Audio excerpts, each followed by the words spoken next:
그리스도인들의 경험을 살펴보면 대다수의 그리스도인들은 로마서 7장에서 혼란과 방황을 거듭하며 한동안을 보낸 후에야 그리스도 안에서의 승리에 도달하게 되는 것 같습니다. 사울마저도 회심 이후 내적인 삶에서 겪게 된 쓰라린 체험을 고뇌에 찬 목소리로 이렇게 고백한 바 있습니다. 오, 나는 비참한 사람이로다. 이 사망의 몸에서 누가 나를 건져내랴. 후일 그는 로마서 6장 11절에 기록된 사실을 배우게 되었음은 물론입니다. 이와 같이 너희도 너희 자신을 죄에 대하여서는 참으로 죽은 자요 하나님께 대하여는 예수 그리스도 우리 주를 통하여 산 자로 여길지어다.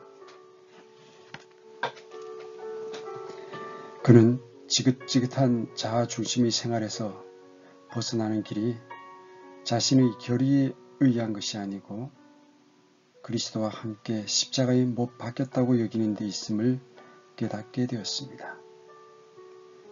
인간의 방식과는 달리 하나님의 방법은 십자가였던 것입니다. 회심 후 우리는 우리 죄로 여전히 가득한 자아의 모습을 인식하기에 이릅니다. 우리는 그리스도를 위해 살고자 합니다. 우리는 의에 굶주리고 목마릅니다.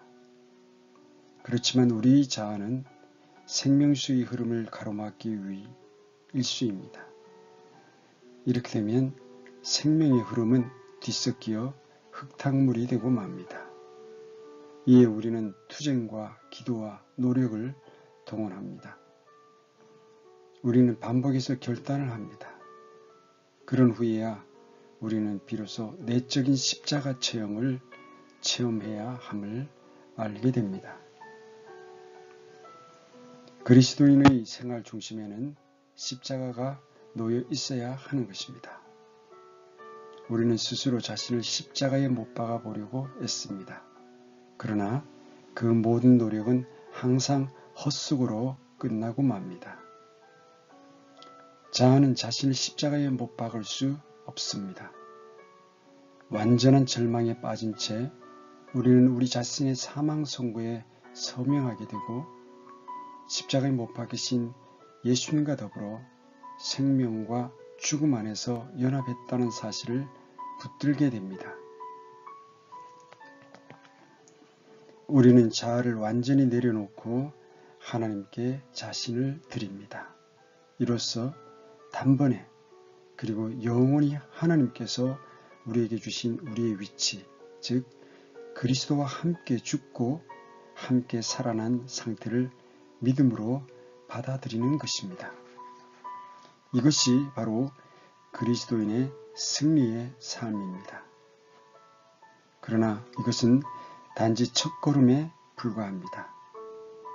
죽음의 길을 일단 받아들인 후에는 계속적인 배움이 뒤따라야 합니다. 십자가에 못 박히신 예수님의 생명을 매 순간 받아들여야 합니다. 주님의 십자가는 단번에 그리고 영원히 문제를 해결했지만 우리에게는 매일 지고 갈 십자가가 놓여 있는 것입니다. 이 길은 평생 동안 지속되는 과정입니다. 주님께서는 이렇게 말씀하셨습니다. 누가복음 9장 23절의 말씀입니다. 어떤 사람이 나를 따라오려거든 자기를 부인하고 날마다 자기 십자가를 지고 나를 따를지니라. 초대교회의 제자들은 당시 수많은 범죄자들과 살인자들이 그들의 십자가를 지고 형장으로 걸어가는 행렬을 자주 보았을 것입니다. 단번에 그리고 영원히 성취된 십자가와 매일 지고 가는 십자가는 언뜻 보기에 서로 모순되는 것 같습니다. 모울주교는 이를 두고 무한한 역설이라고 불렀습니다. 한편으로는 참되고 온전한 자기 부인이 있어야 하고 또 한편으로는 매일 자기 십자가를 지고 가야 합니다. 우리는 예수님께 단 한 번 온전히 순복해야만 합니다. 우리 삶 전역에 걸친 순복이요, 평생을 지속해야 할 한 번의 결단이 있어야 합니다. 십자가의 삶은 성취되는 것이 아니라 평생 지속될 태도인 것입니다. 그것은 목표가 아니라 가야 하는 길입니다. 기성복처럼 몸에 걸치기만 하면 되는 그런 식의 거룩함은 없습니다. 하나님께서는 모든 것을 한꺼번에 보여주시지 않습니다. 승리의 삶에 일단 발을 들여놓고 나면 그리스도인일지라도 평생 동안 자의 뿌리가 얼마나 깊은지를 더욱 깊게 체험하게 됩니다. 따라서 성경은 우리에게 이렇게 권면합니다. 이미 이루었다 함도 아니고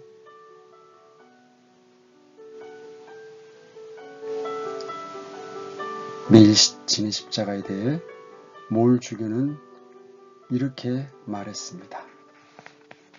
그것은 중단도 없고 휴일도 없으며 지금 오늘 이 순간 그리고 또 내일 이렇게 이어진다. 매일의 십자가, 그 정체는 과연 무엇인가? 바로 우리의 자아 포기를 더 깊이 시험하는 기회를 제공하는 모든 것이 될 수 있다. 우리의 옛 목표, 목적, 계획, 그리고 자아 중심의 삶을 주관했던 옛 영을 수치스럽게 하고 죽음에 넘기게 하는 것들이다. 새로운 기회들, 새로운 시험들, 어려운 환경들, 이 모든 것은 하나님의 뜻과 자아의 뜻 가운데 무엇을 택한 것인지를 우리에게 결정할 기회를 제공합니다. 만약 우리가 계속해서 주님과 동행하기 원하며 우리가 앞에 놓인 현실을 어떤 대가를 치르더라도 감당할 의향이 있다면 우리는 우리의 얼굴을 십자가를 향하고 부싯돌같이 할 것입니다. 우리 모두는 각자 자신의 매일의 순례길에서 예수님의 발 밑에서 기다리면서 예수님의 십자가를 발견하게 될 것입니다. 하나님께서는 섭리적인 방법으로 환경을 조성하셔서 우리로 자아를 부인하도록 하실 것입니다. 그야말로 우리 자신의 의지를 죽음에 넘기는 도구인 셈입니다. 더힘 주교는 매일의 십자가를 이렇게 요약했습니다. 매일 해야 할 매우 사소한 일들에서부터 자신의 선호를 포기하는 것이 기본이다. 누적된 의무들, 갑자기 생기는 일들, 원래의 일과를 벗어나게 하는 사건의 발생, 과거에 당신은 이런 일들로 인해 신경질을 냈다. 아니면 적어도 속으로 짜증을 내곤 했다. 그러나 십자가를 알고 난 후 당신은 이런 일들을 기꺼이 감당하게 되고 이런 것들을 통해서 옛사람을 지배하던 자아를 더욱 철저히 척결하고 죽음에 넘기게 된다. 당신은 이제 이런 일들을 사랑의 마음으로 경배하는 자세로 수용하게 된다. 감사하는 순복의 정신으로 이 모든 것을 갈보리로 가져가게 되는 것이다. 당신은 앞으로도 계속해서 이와 같은 삶을 살게 된다.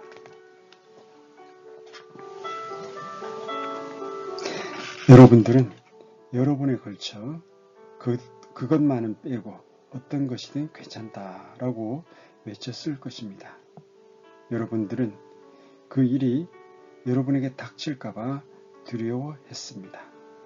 그런데 바로 그 일이 여러분의 눈앞에 놓여 있습니다. 이 상황에서 하나님의 뜻에 순종할 때 여러분은 고통과 수치와 불행을 겪게 될 것입니다. 그러나 이 모든 것은 하나님의 지혜로 이제 여러분의 자아를 더 깊은 죽음으로 가져갈 수 있게 됩니다. 그 상황을 수용하여 자아를 처리할 기회로 삼으십시오. 그리스도께서 그리스도의 어깨 위에 십자가를 지고 가실 때 그 십자가는 자신의 생명을 내려놓을 바로 그곳이었습니다. 바로 이것이 여러분들이 그리스도를 따르는 자로서 마땅히 해야 할 그 일입니다. 주님께서는 여러분의 옛 자아를 처리하시는 도구로서 바로 그와 같은 상황을 사용하십니다. 바로 이곳에서 여러분은 자아를 거부하고 그리스도를 따르기를 배우게 됩니다. 그와 같은 상황을 여러분이 수용할 때 그것이 바로 여러분의 십자가가 되는 것입니다. 우리는 커다란 불행, 질병, 재난과 같이 피할 수 없는 일들을 우리의 십자가로 생각해서는 안 됩니다. 오히려 우리의 십자가는 우리의 자아를 들추어내어 우리의 자아를 죽음으로 이끌어가는 그 상황을 자원해서 수용하는 것입니다. 우리가 이 십자가를 받아들일 때 골고다가 우리의 목표가 되는 것입니다. 여러분들은 의심을 받거나 비방을 당하거나 혹은 굴욕을 당한 적이 있었습니까? 움츠러들지 마십시오. 주님께서 선택하신 상황에 여러분 자신을 노출시키십시오. 모든 상황은 그리스도께서 주관하고 계십니다. 따라서 모든 일이 하나님을 사랑하는 자들에게는 선을 이루게 됩니다. 따라서 이 상황을 여러분의 십자가로 받아들이십시오. 그것을 어깨에 짊어지고 목숨을 내어 놓으십시오. 이런 상황에서 세상 사람들은 겨우 참고 견뎌보려고 할 뿐입니다. 그러나 우리는 그 상황을 우리 십자가로 받아들이고 그것을 적극적으로 수용하고 그것에 우리의 생명을 내려놓습니다. 이렇게 해서 우리는 그리스도께서 지으신 굴욕의 옷을 입게 되는 것입니다. 어쩌면 여러분들은 건강상 약점이 있을지도 모릅니다. 그것이야말로 극복할 수 없는 것입니다. 그렇다면 여러분은 여러분의 나약함을 기꺼이 수용하고 그것을 여러분의 야망과 자만심을 죽일 수 있는 기회로 삼으십시오. 바울은 육체의 가시를 사탄의 사자로 받아들이고 그것으로서 자기 자신을 채찍질했습니다. 그는 약할 때 강하다는 사실을 배웠습니다. 여러분은 여러분의 의도가 심히 곡해되고 여러분의 선행이 비방을 받아본 적이 있습니까? 구세주께서는 이에 대해 이렇게 말씀하십니다. 그날에 너는 기뻐하고 기뻐 뛰라. 그러나 여러분은 기뻐하기 전에 그 상황을 수용하고 못 박혀야 하며 십자가를 져야 합니다. 하나님의 사람들은 그리스도를 위해 수치를 짊어졌고 현대주의에 물든 제도권 교회를 떠났으며 그의 수치를 지고서 영문 밖으로 나갔습니다. 그러자 그는 박해를 받았고 제 혼자만 거룩하지 않은 그리스도인이라고 비방을 받았습니다. 그러나 그는 아무런 대꾸 없이 묵묵히 제 갈 길을 갔습니다. 그가 그 길을 가는 동안 영광의 성령님께서 이 진리를 깨우쳐 주셨습니다. 그리스도의 이름을 위하여 수치를 지는 자는 복되도다. 그는 말할 수 없는 기쁨을 느꼈습니다. 우리가 매일 죽는 법을 배우는 길이 바로 이것입니다. 고린도후서 4장 10절의 말씀입니다. 우리가 항상 주 예수님의 죽으심을 몸에 짊어짐은 예수님의 생명 또한 우리 몸에 나타나게 하려 함이라. 우리의 생명은 십자가라는 주물 속으로 계속해서 부어져서 예수님의 죽음과 일치하게 되어야 합니다. 신비주의자였던 귀용 부인은 이렇게 외쳤습니다. 오 생명이여, 그대는 많은 죽음이 없이는 결코 잃어버릴 수 없도다. 오 죽음이여, 그대는 수많은 생명의 상실이 없이는 결코 얻을 수 없도다. 그리스도의 십자가라고 하는 그의 책에서 헤겔은 썬데이 스쿨 타임즈에 나오는 다음 내용을 인용했습니다. 플레밍 박사는 중국 북청 사변 때 반란군들이 미션 스쿨을 점령하고는 모든 문을 폐쇄하고 하나만을 열어놓았다고 전하고 있다. 폭도들은 그 문에다가 십자가를 바닥에 깔아놓고서 그 십자가를 밟고 지나가는 자는 살려주고 그 십자가 주위로 돌아가는 자들은 죽이겠다고 협박했다. 우리가 듣기로는 처음 7사람은 십자가를 밟고 나가서 자유를 얻을 수 있다고 한다. 그런데 8째였던 한 소녀가 십자가 앞에 무릎을 꿇고서 처형을 당했다고 한다. 그러자 그 후에 100여 명의 학생들이 이 소녀의 본을 따라 순교하였다고 한다.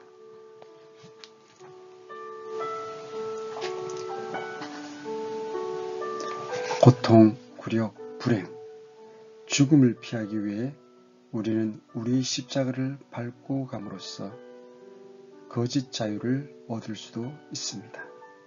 반대로 우리는 경배하는 자세로 무릎을 꿇고서 갈보리로 나갈 수도 있습니다. 감사와 순종의 자세로 갈보리로 나아갈 때 우리는 주님께서 주시는 참 자유를 누릴 수 있으며 그리스도와 함께 하나님 안에 감춰진 생명을 누릴 수 있고 말할 수 없는 영광으로 가득 찬 기쁨을 누릴 수 있게 됩니다.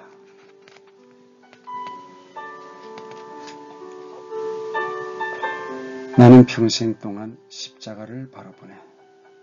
그곳은 하나님의 아들들이 그들의 숨을 거둔 곳이라네. 잃어버림이 없이는 어둠이 없으며 죽음에 의하지 않고는 생명이 없고 믿음에 의하지 않고는 환상이 없고 수치를 짊어짐이 없이는 영광이 없으며 비난을 받지 않고서는 의로움이 없다네. 그 영원한 순환은 이렇게 말한다네. 영광과 능력과 명예를 포기하라.